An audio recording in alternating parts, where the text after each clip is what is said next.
Hey y'all, welcome to Tuesday. I'm going to be vulnerable with you for a moment. Today is a kind of special day. And it's definitely a significant day. Because today, my friend Chris will be having an online memorial service for her mother. Her mother, Anne, was in a nursing home in Pennsylvania. And the nursing home had an outbreak of COVID. And her mother struggled with that for around a week. And on Mother's Day, in the morning, she died.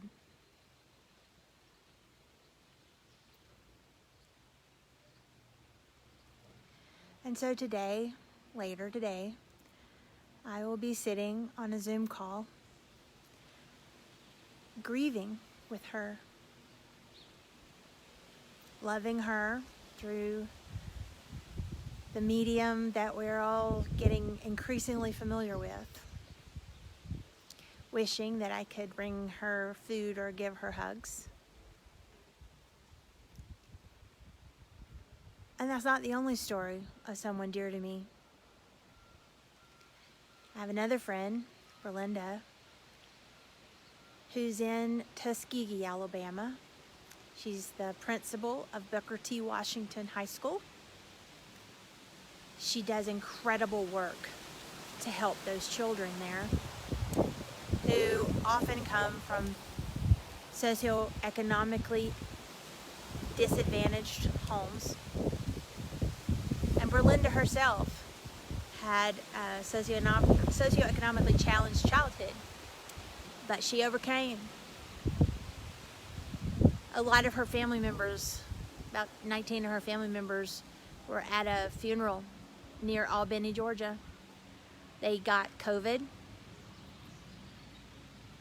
and then 3 of them died.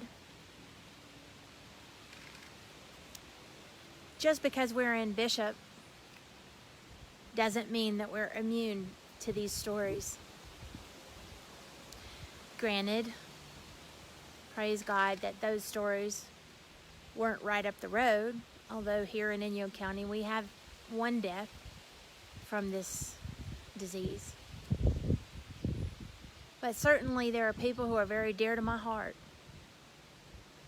who have lost close family members as a consequence of this time. And while some are saying that the shelter in place isn't worth the stress or the time or the economic impact, for every time that I see the eyes or hear the voice of a sister of mine that is directly impacted by it, I wonder how we can come up with something as gauche as a price tag for this moment in time.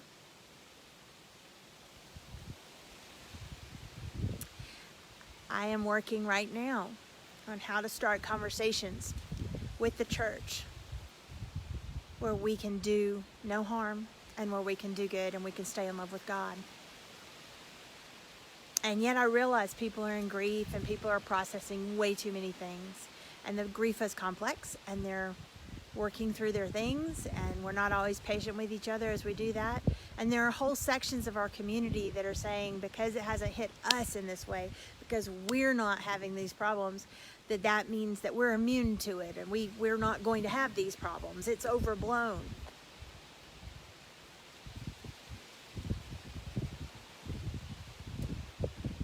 I find that hard to believe, personally. But even if that were true,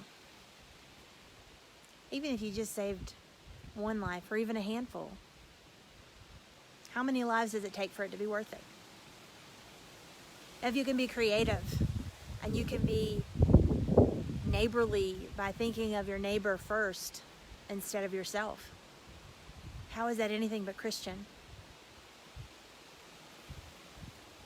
And so I am working on trying to take protective steps.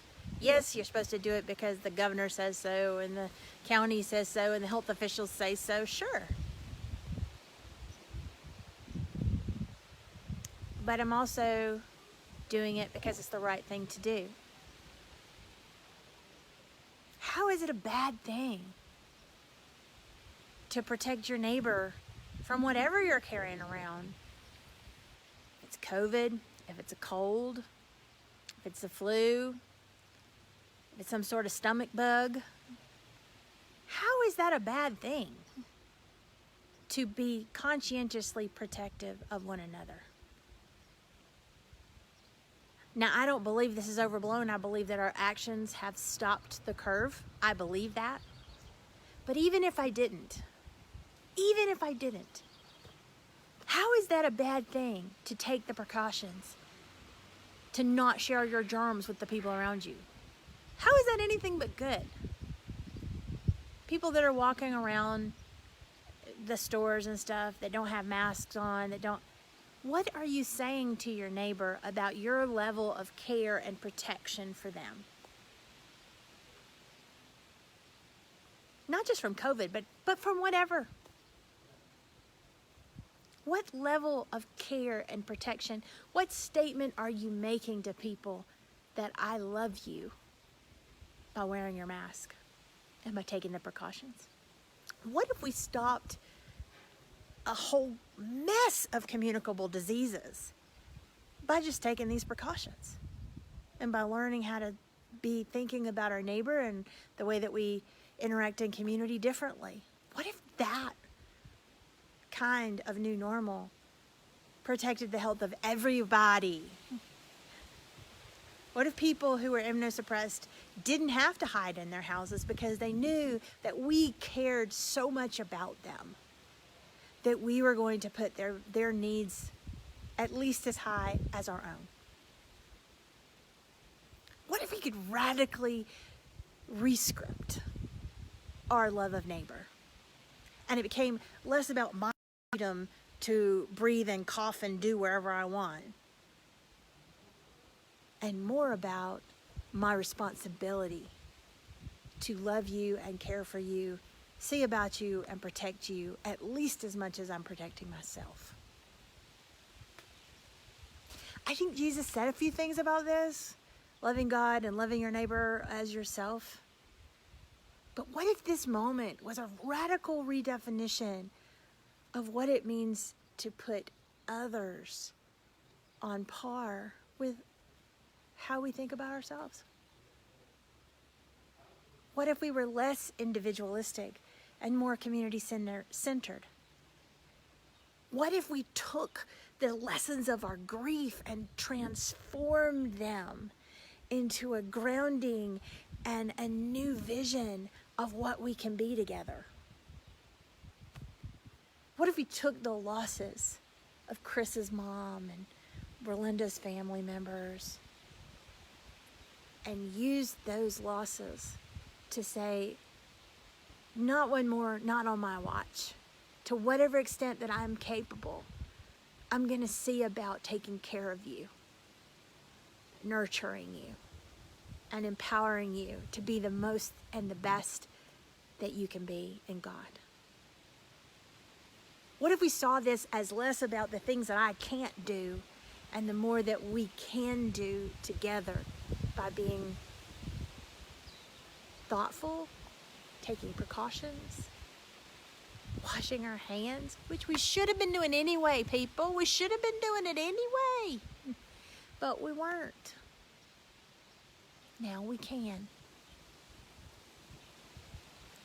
Please encourage one another to think in love towards our community and how we can be manifestors of grace and graciousness through this time. Try not to focus on the things that we've lost or things that we can't do. And in its place, reframe and think about the things that we can do differently out of sheer and abundant love. Today, I grieve with Chris. But today, tomorrow, and every day after that, I will be working to protect, to nurture, and to love people into being. No matter their immunostatus, no matter their economic status, no matter their ethnic status or any other status, I will be working to try to think of ways to put the community first.